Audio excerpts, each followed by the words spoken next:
গল্প চিঠির অপেক্ষা। রিমি আর অর্ণব দুজনের বন্ধুত্ব ছিল ছোটবেলা থেকে।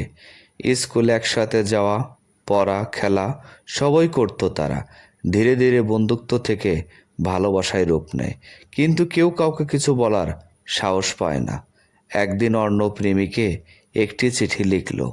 তাতে শুধু লেখা ছিল, তুমি কি জানো, প্রতিদিন তোমাকে না দেখে আমার সকাল শুরু হয় না। কিন্তু সেই চিঠি সে কখনো রিমিকে দেয়নি, লুকিয়ে রেখেছিল তার প্রিয় গল্পের বইয়ের ভাঁজে। বছর কেটে গেল, কলেজ, চাকরি সব কিছুতে তারা আলাদা হয়ে গেল।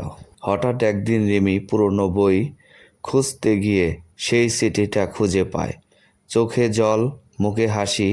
সেই সন্ধ্যায় অর্ণবের দরজায় কড়া নাড়ে রিমি, হাতে সেই পুরনো চিঠি আর চোখে একটাই প্রশ্ন, আজও কি তোমার সকাল আমার দেখা ছাড়া শুরু হয় না?